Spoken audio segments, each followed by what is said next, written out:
जय विश्व बंधु। संपूर्ण श्री रामचरित मानस बंधुओं, ये कथा चल रही है भगवान किन किन कारणों से कब कब क्यों क्यों अवतार लेते हैं। बालकांड चल रहा है। यहां पर भरद्वाज जी को याज्ञवल्क जी सुना रहे हैं।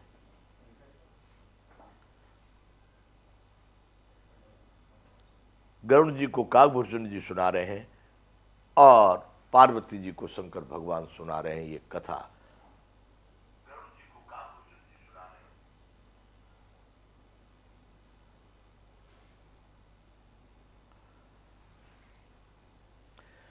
कल हम कथा कर रहे थे और क्या क्या कारण है, कैसे कैसे भगवान अवतार लिए। तो विश्व विदित इक्के कई देशु सत्य के तु जहां बसे नरेशु, वहां से कथा शुरू हुई। उनके दो पुत्र थे, प्रताप भानु अरिमर्दन। धर्म रुचि उनका मंत्री था। धर्म प्रताप भानु को राजा बनाकर सत्यकेतु अपने वन में चले गए भजन करने के लिए। प्रताप भानु ने सारे भूमंडल को जीत लिया और चक्रवर्ती सम्राट की तरह से उनका शासन चल रहा। एक बार प्रताप भानु वन में गए शिकार करने, तो वहां एक बारहा सुअर उनको दिखाई देता है। उसके पीछे वो लगते हैं कि ये राक्षस प्रवृत्ति का सुअर है, ये जंगली जो हिरन आदि जैसे सात्विक जैसे जो जीव है उनको परेशान करता होगा। तो उन्होंने सोचा इसको, अच्छा वो जो सुअर उनको दिखाई दिया वो विचित्र ढंग से उनकी तरफ देखता है और वो कुछ कहना चाह रहा है कि मान लो मैं कुछ हूं। तो राजा के मन में एक बात आ गई कि इसको छोड़ना नहीं है, इसको जरूर मार के छोड़ेंगे। ऐसा सोचकर राजा ने अपना घोड़ा उनके पीछे लगा दिया।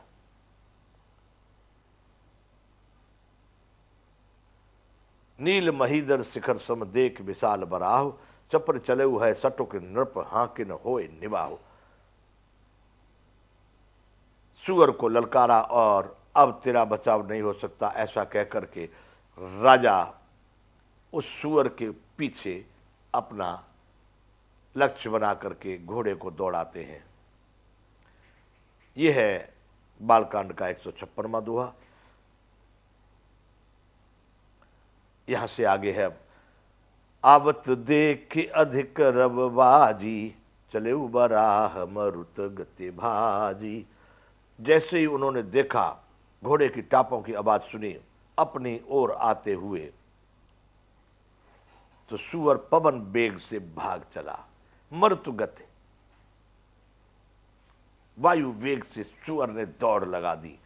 तुरंत की नृप सरसंधाना, मही मिली गयो बिलोकत बाना।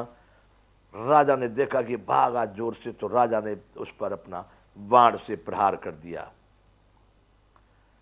धनुष पर बाण चढ़ाया और संधान कर दिया बाण से। तो सुअर बाण को देखते ही धरती में दुबक गया एकदम। जहां भी गड्ढे पर अपने शरीर को बचाते हुए सुअर भागने लगा। राजा बाण चलाते हैं और उस बाण को बचाता है और वह सुअर भागता जा रहा है।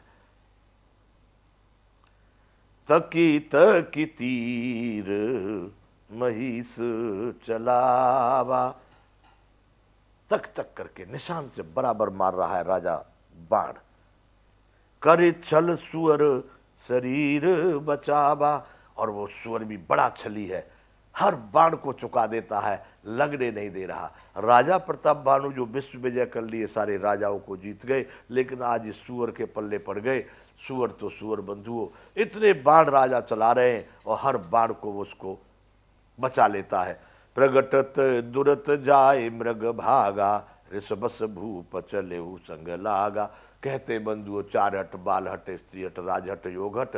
राजा भी हटी होते हैं, नहीं लग रहा है बाण, नहीं उसको मार पा रहे, तो और ज्यादा गुस्से में आकर के राजा उसके पीछे और तेज भागते हैं, उसके पीछे लगे चले जा रहे हैं। गयो दूर घन गहन बराहू, जनाहिन गजबाज निवाहू। अब सुअर का तो पूरा जंगल देखा हुआ है, वो तो पहले से उसी वन में रहता है। कहां पर नदी, कहां पर खो, कहां पर कंदरा, कहां पर मैदान, कहां पर झाड़ी, भागा भागा भागा, इतना भागा, गये दूर घन घन बराहू। एक घने जंगल में वो बारहा घुस गया, जह नाहिन गज बाज निभाऊ, जहां पर हाथी या घोड़े ये उस झाड़ियों में नहीं जा सकते, ऐसी झाड़ी में प्रवेश कर गया वह सुअर। अब देखिए बंधुओं, अति अकेल बन विपुल कलेसु, तदपि न मृग मग तजय नरेसु। राजा भी कितने हठी होते हैं, अकेले हैं, वन है, घनघोर जंगल है, अनेक प्रकार के कलेश है, न पानी है न कोई रास्ता है। ऐसी कठिन स्थिति होने के पश्चात भी राजा उस सूअर का पीछा नहीं छोड़ रहे, नहीं दिख रहा है, झाड़ियों में घुस गया, फिर भी उसको ढूंढ रहे हैं। कोल बिलो की भूप बड़ धीरा, भाग्य पैठ गिर गुहा गंभीरा। राजा को बड़ा धैर्यवान देखकर सुअर भाग करके पहाड़ की एक किसी गहरी गुफा में जा घुसा। उसने सोचा राजा झाड़ी बाड़ियों को पार करके अपने घोड़े को उस तरह से चला करके और राजा मेरे पीछे पड़े आ रहे हैं, तो उसने सोचा अब छोड़ेगा नहीं, तो एक किसी भी पहाड़ की जो कंदरा थी गुफा, उसमें जाकर के सुअर छिप गया। अब पहाड़ों में तो कितनी गुफाएं, कितने जंगल, कितने, जब उसमें जाकर के घुस गया, अगम देख नृप अति पछताई, फिरेऊ महाबन परेऊ भुलाई। आप देख करके अगम, बड़ा कठिनता को देख करके राजा को बहुत बड़ा पश्चाताप हुआ। इतना पीछे भागा लेकिन सुअर नहीं हाथ आया। उस समय तो सुअर के पीछे भागे गए, कोई रास्ते रास्ते से नहीं चले, जिधर से सुअर भागा उधर से भागे, लेकिन अब लौटने में उनको रास्ता नहीं मिल रहा, भटक गए उस वन में, भूल गए रास्ता को राजा प्रताप भानु। तो बंधुओं, रास्ते से भूल गए, फिरे महाबन परे भुलाई। बंधु, अब ये 157वां दोहा आ गया बालकांड का। राजा प्रताप भानु की कथा यहाँ चालू है। खेद खिन्न क्षुदित त्रिसित, राजा बाज समेत, खोजत व्याकुल सरित सर, जल बिन भयऊ अचेत। बहुत परिश्रम करने से थका हुआ और घोड़े समेत भूख प्यास से व्याकुल राजा नदी तालाब खोजता हुआ, खोजता खोजता पानी के बिना बेहाल हो गया। बेहोशी जैसी आने लगी, मूर्छा जैसी आने लगी। बहुत पीछा किया लेकिन नहीं हाथ आया। खेद खिन्न, बहुत परिश्रम करने से थके हुए थे, खेद था उनके मन में। घोड़े समेत भूख प्यास से व्याकुल हो गए राजा। खोजत व्याकुल सरित सर, व्याकुलता में नदियां देख रहे, कोई तालाब मिल जाए, जल की बहुत जोर की प्यास लग रही घोड़ा को भी और राजा को भी, लेकिन संध्या होती जा रही है, वो कुछ उनको वहां दिखाई दे नहीं रहा है। यहां से आगे अब बंधुओं,